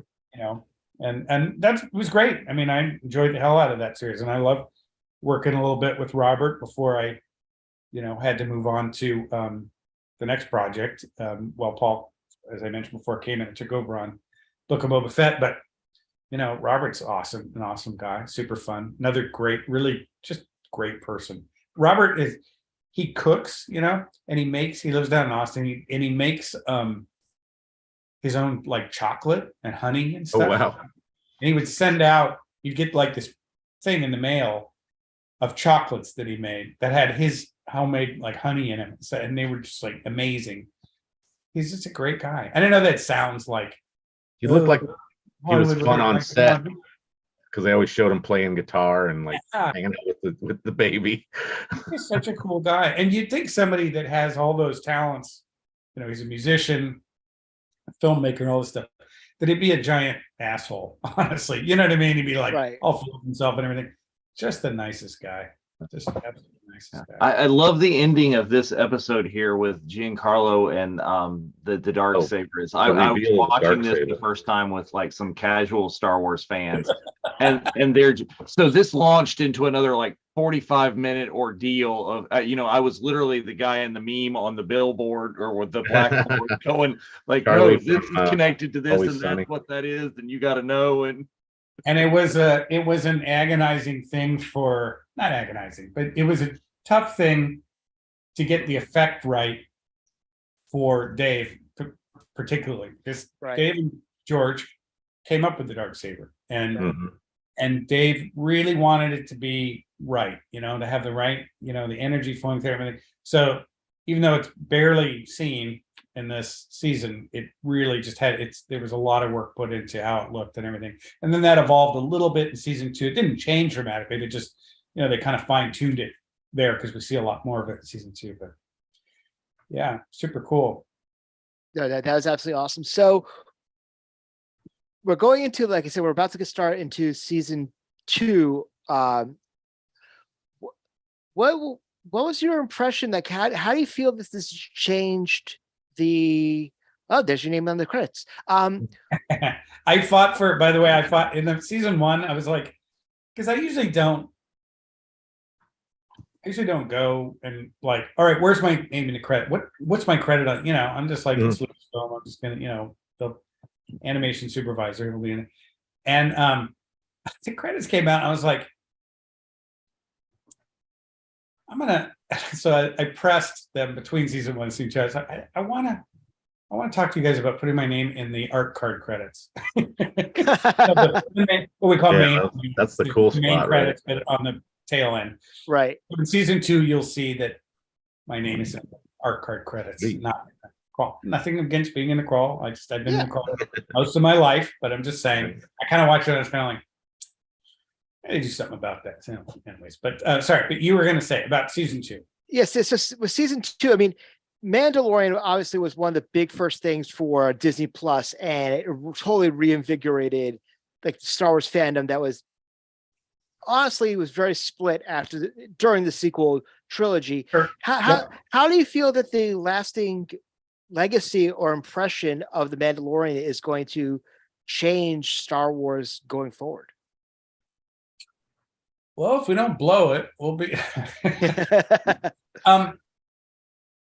Like I said, I feel super grateful not only to have gotten to be involved with 2 parts of the whole Star Wars thing that I really, really love. Like even if I hadn't worked on them, Rogue One and Mandalorian, I'd still just really love them. As well, I feel really good about having the great good luck to have been involved with 2 aspects of the Star Wars thing that are, I would say, were more unifying than divisive. And again, that's all just chance. I mean, I don't Right. share the opinions as people about why they like or dislike. It's whatever, that's individual thing. But just saying that it's felt good to be. I know it's very put it this way. I know it's very important to John and Dave both to very consciously try and make something that's gonna bring people together and unite people. Like John would joke a lot. If you look back at appearances with him and Dave, he would poke at Dave in a funny way by saying, well, I'm more of an original trilogy guy and Dave's more of a prequel guy. Dave would be like, I like all Star Wars. I mean, it's like a joke for John, but behind that joke is the idea that of trying to kind of get everybody under the tent for what we're going to show them, you know, what we're making for them, rather than leaving anyone out in the cold. And I like that. I like that sensibility to just, you can't please everyone. You're never going to be able to, but just at least going in by saying, hey, we're not going to, we don't believe in this division, and we're not going to encourage it. Certainly not encourage it. We're going to make things that make people feel good about what they love and love what they feel good about. You know, it's just kind of an ethos, and I really appreciate it. And so I feel really lucky to have been part of shows that have achieved that. You know, every show sets out to do that, but I feel like Rogue One and Mando especially have just made people happy to be fans of Star Wars, and that's they have some hardcore fan bases within Star Wars that are big time into Rogue One, and Mandalorian's just, you know, captured a new kind of audience as well. yeah. Well, a couple of comments from the chat is Jonathan Notman says, you know, thank you for bringing Star Wars back to his son's generation, you know, bringing a Star Wars property, being a child of the prequels, Right. on his age. And Lila is graciously offering that, you know, any time that you have an issue, you know, if you're thinking of something, you're debating on something on any property that you're working on, we here at the VCN would you know, happily be here for you to bounce ideas off of. We're here for you. We Settle an argument or yeah, figure out the Yes. solution. And this is coming out of a question from, I mean, a comment from Chantel, but the crate dragon, Oh yeah. damn, like, what, like we being, you know, obviously children of watching the 77, seeing the skeleton on Tatooine, like, I mean, I remember watching the gallery and being like, what was going into that? I mean, talk about that of actually figuring out the crate dragon and the lifestyle of it. Yeah, that was super fun. Doug Chang, his art department had done beautiful, beautiful art of the dragon, you know, tons of images of it before, you know, we even got involved. I mean visual effects. And all the artwork featured tons of legs, like more legs than you've ever seen on any dragon anywhere in any fantasy sci-fi thing. And I was really excited about that. I was like, wow, you know, what's that going to look like? You know, we got like a centipede, or how does it, you know? And we did all these animation tests of it. We knew that at some point it had to swim through sand, kind of like the yes, kind of like the sandworms on Dune. We knew that was an aspect of it, but we figured at some point it would be above ground, and a lot of the artwork that Doug's group had done showed it above ground with all these legs, and it looked really cool. And then once we got into the visual effects, the more John saw animation tests, and I don't think this was a comment on the animators' results, but the more John saw it moving, the more he thought, let's keep it under the surface more, like Jaws, where the shark is just a fin in the water most of the time. Toward the end of the movie, you see more of it, and I think it was a good instinct on his part. I really do, like, just dramatically. But the irony was we designed and modeled and rigged and animated a dragon with more legs than you've ever seen on any dragon, and you never see them in the final thing. You just see the head, you know, swimming. And then there's one little bit where it's on that rock cliff above the thing, and I think you see like it's two front legs perched there, and that's it. So that always cracked me up.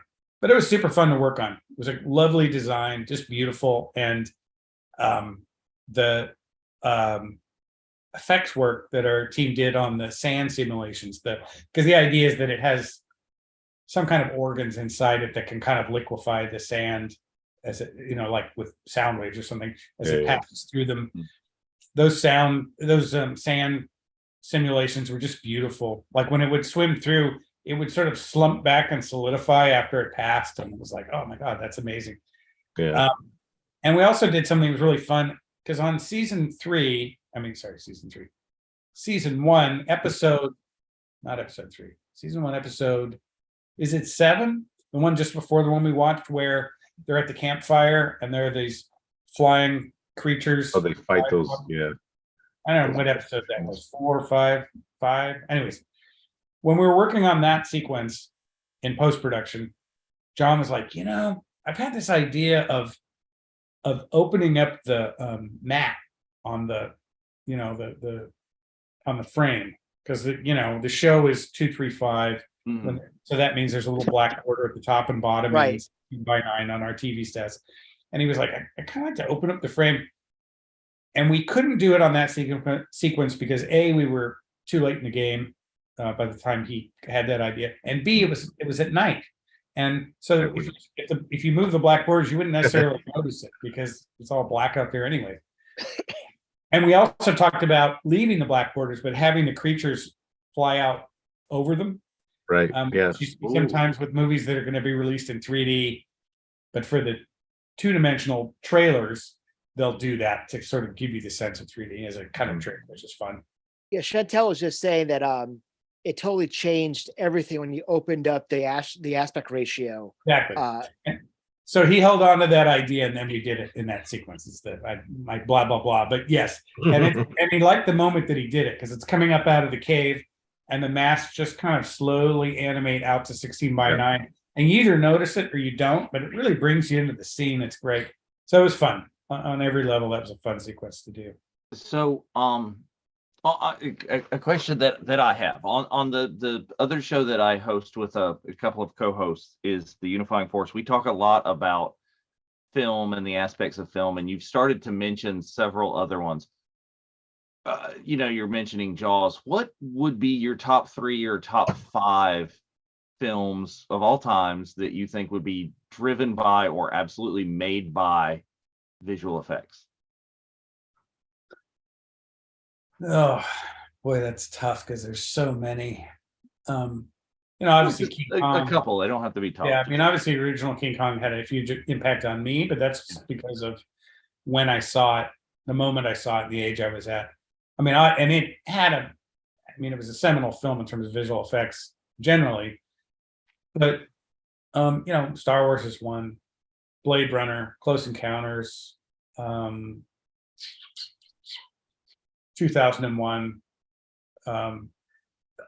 So those are all films in the pre-digital era, and then post-digital era, you get T2, Jurassic Park, Twister was a big one for natural phenomenon. Right. But in terms of films that for me just was like just expanded my brain in terms of visually what could be done. It's films like Blade Runner and the first Blade Runner and Close Encounters and Star Wars 2001. Those are the big ones I think for me. And King Kong and anything Ray Harryhausen did, frankly. But you said King Kong, the original. Did you like the remake with was it Jessica? What's her Black. face? Oh, Jessica No, Lange. not that one. The one in 76 Well, or whatever. Yeah. That goes back to what I was talking about earlier about there being it being kind of a desert in some ways, and you had to kind of enjoy whatever came along. So Right.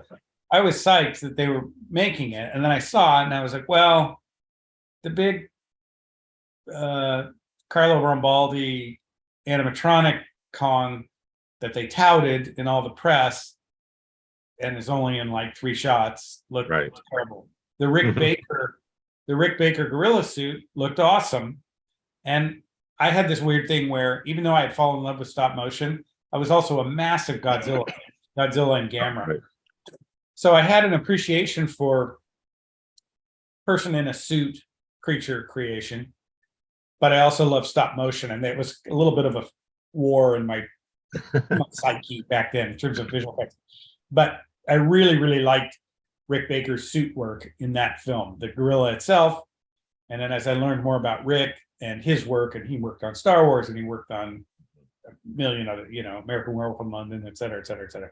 He's a lovely guy and super talented. So I kind of dug it, even though there was stuff about it that bugged me. Poor Rick, I asked him about, he said that mask had a thing in it that kind of rode on his nose. some like piece of plastic or something. And he said, he goes, yeah, I had this like mark on my nose for like years after performing as the grill and that. But yeah, I kind of dug it. And I like Peter Jackson's version. I just thought it was a little overstuffed. I just would have taken, like, it doesn't take that long to park a boat. Like when they get to Skull Island and they have that whole sequence where they're like going through this rock pillars and the ship is like spinning around and all this. I'm like, didn't they just drop anchor and let's get to the island? I don't think this is the part of the adventure that I was envisioning spending. Right.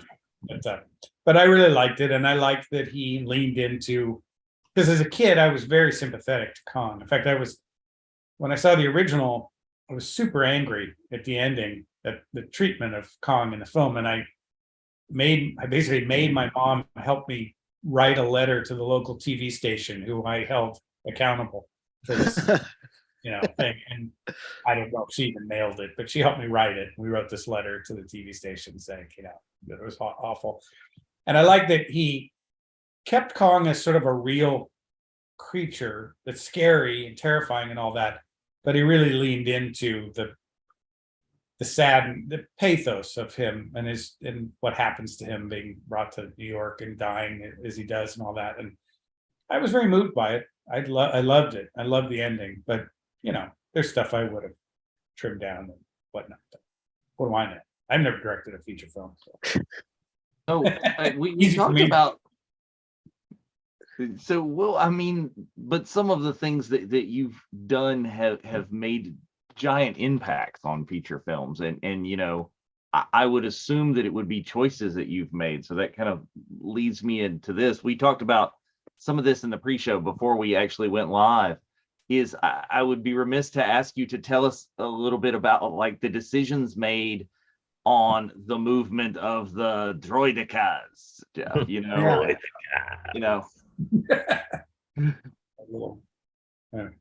Right, yeah, he's right down there. How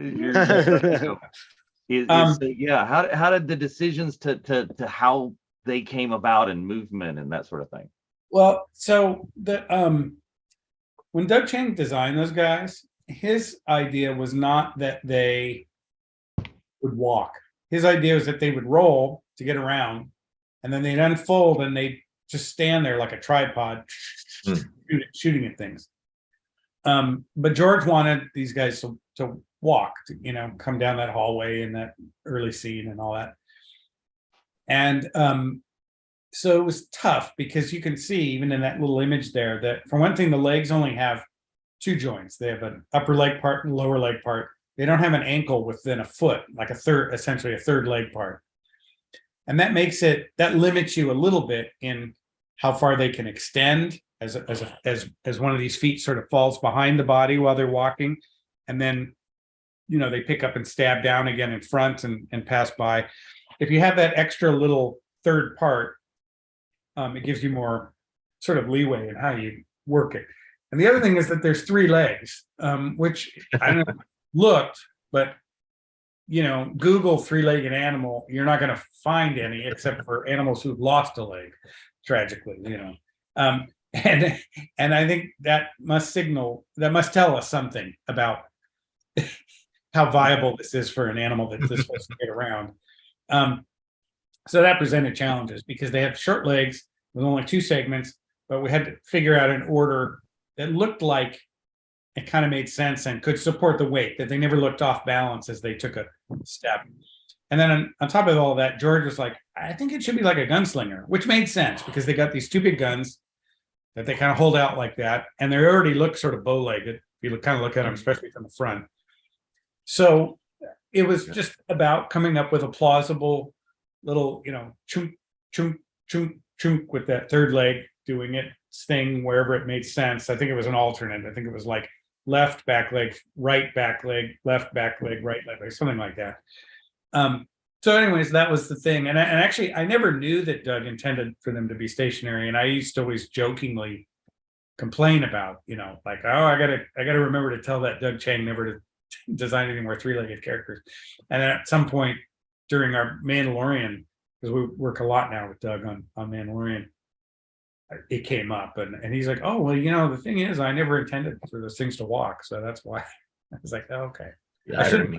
He's he's the master of design, so I should have known that he had that in mind.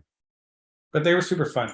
And actually, Paul, who I mentioned earlier, Paul Kavanaugh, Animation Super on Book of Boba Fett, he started the process of how they unfold. And then one thing and another, he got moved off onto something else or whatever. And then Rob Coleman put the droidicas in my lap and said, all right, you're going to take care of these. I want you to just do these.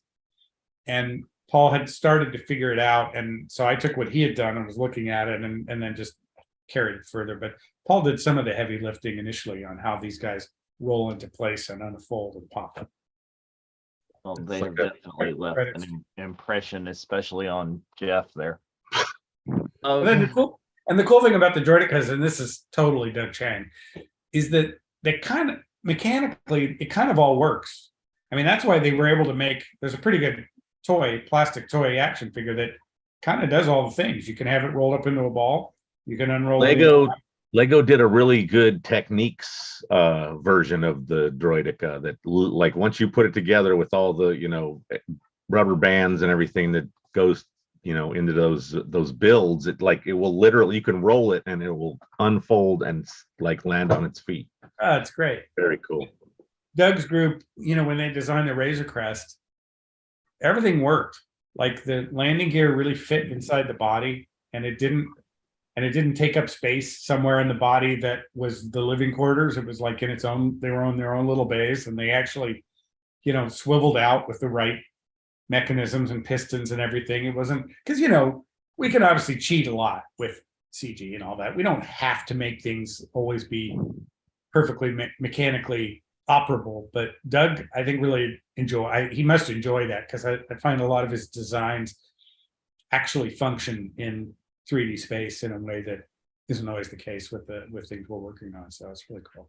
So you just mentioned the Razor Crest, and before we get to the last question, I wanted to make a comment, which I don't know if this was planned or anything of that nature, but so the Razor Crest for the HasLab through Hasbro had a really awesome $500 toy, basically, and it was, you know, you could take it apart like in season 2, or, you know, it's detailed, and then they closed the cell for that, and then the next episode they destroy it. Blew it up. Like, was that planned? Because almost were like, and every fan who bought that $500 toy is now screaming their head off because they destroyed the Razor Crest. Yeah, I don't think it was planned. I mean, I can't imagine people were able to dovetail things that perfectly, but I don't know. I'm not in those meetings, but I loved it because once that episode aired, I'd see people who had the Lego version of the Razor Crest, and I'd be like, well, you know, don't worry about putting it together. Just dump the pieces on the floor and it'll be screen accurate. People were like, too soon. And it was great that it was just the ball from the knob, and then the Beskar spear were the only two things that survived that, which was awesome. We were, before we built the miniature that we built, that John Goodson built, the 2-foot miniature and shot at motion control. We had Landis, our let me hold it back here. In front of you, Yeah, right there. Landis, who's kind of sort of at the nexus of everything we do in terms of virtual production. Landis Fields, super brilliant guy, sculptor, model maker, 3D printer, virtual production guru.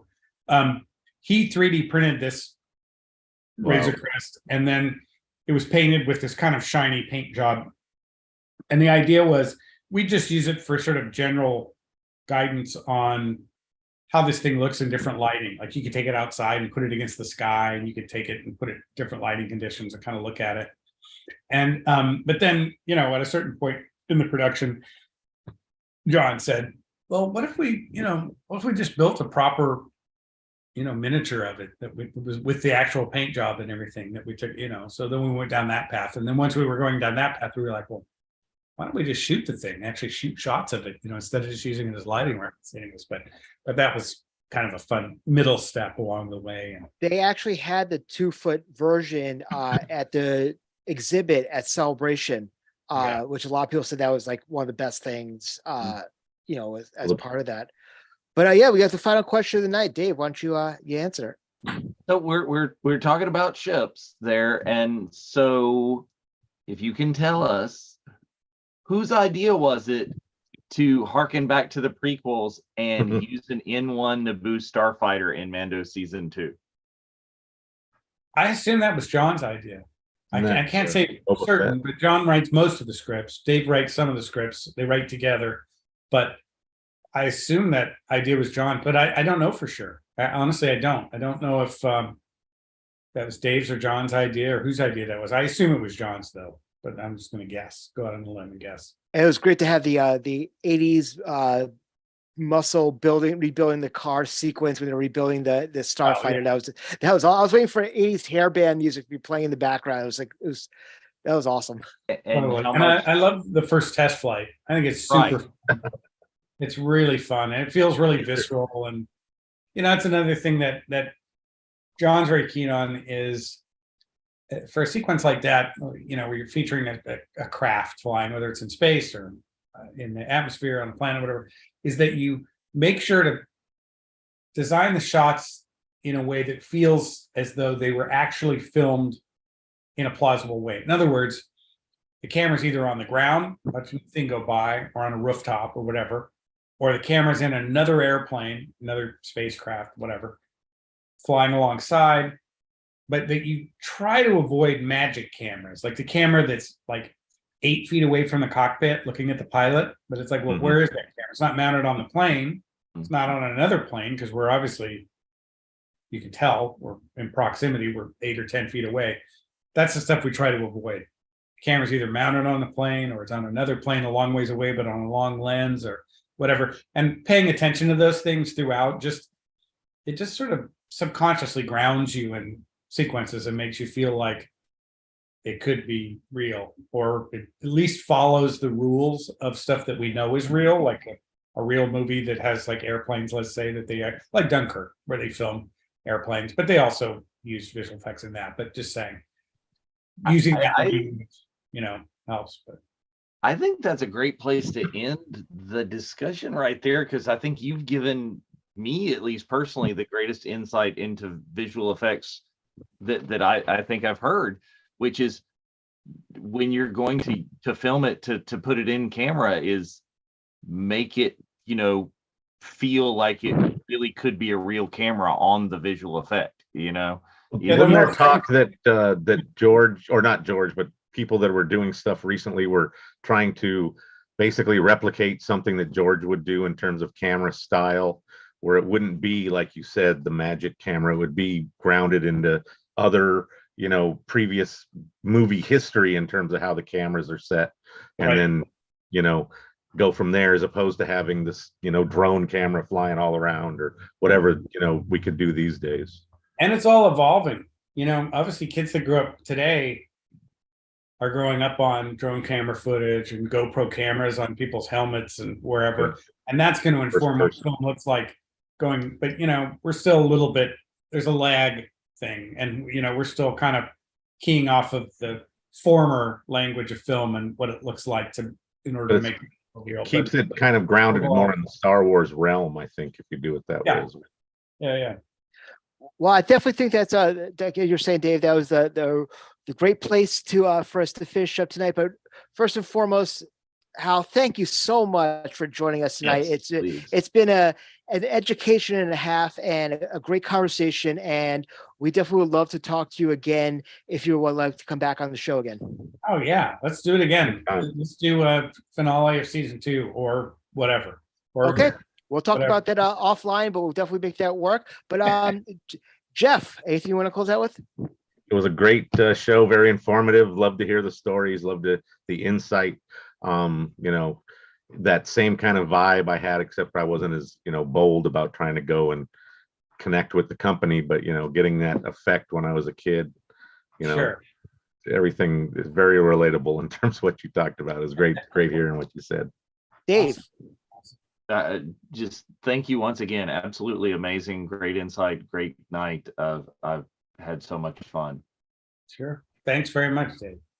Oh, Great way to kick this off. yes, absolutely. Thank you very much, Hal. It was an absolute honor and a pleasure. And it was great, chatting with you, setting this up and hearing your deliberations about getting the approvals and everything like that. So glad to make it work, and it'll be a lot easier the next time around. Just want to plug everybody that next week we are starting season 2 of Mandalorian, and we're going to be joined by our good friend Tika the Jawa, Leilani Shu. So we're very excited to have Leilani on the show. We're going to be having a lot of great stuff. And Jeff, why don't you quickly plug the meetup this weekend? So here in LA, Los Angeles Convention Center is LA Comic Con. And on Saturday, we decided we would throw together a quick, virtual Cantina meetup. And we're going to be hanging out in the food court area of the Compass Cafe in the South Hall lobby, sort of up the escalator. Everybody, if you're in that area, you'll figure it out. But 1 o'clock to 2 o'clock on Saturday, and we very likely will, I think she's actually put it in her schedule, that Leilani will be joining us at the meetup. So it'll be great to have, real life Jawa from the, Obi-Wan Kenobi show hanging out with us, for an hour or so, maybe a little less because she's got other commitments. So we'll let her, time frame work that out. But she will be there. She'll be hanging out. Come by and say hi and meet up with the other fellow Virtual Cantina family members. And, we'll try to get a group photo. We have hopefully a photographer coming by too. And if not, cell phone cameras work great. Awesome. So once again, you say? I was going to say, this reminded me. You mentioned at the very beginning the meetup at Canary Wharf. Mhm. Yes. Oh, Yeah. good. I hope you guys will make the pilgrimage to the Canary Wharf tube station, lower level, for Rogue One. You should say that because we've been plugging the fact that you have to go to the tube because we're a 2-minute walk from it to go there for our event. Yeah, so a lot of people will be coming from the convention center area. Will get off at that historic Star Wars location before they walk over to the event. So That was an insane all-night shoot. That was crazy. Well, I offline, imagine. we're going to show you a couple of graphics that I think that you're going to pretty much like. But anyway, once again, Hal, thank you so much. Been an honor and a privilege to have you on, and we'll definitely have you on again. So from Dave, from Jeff, from our guest Hal, this is Spencer saying, "This is the way." This is the way. May the force be with you. Good night.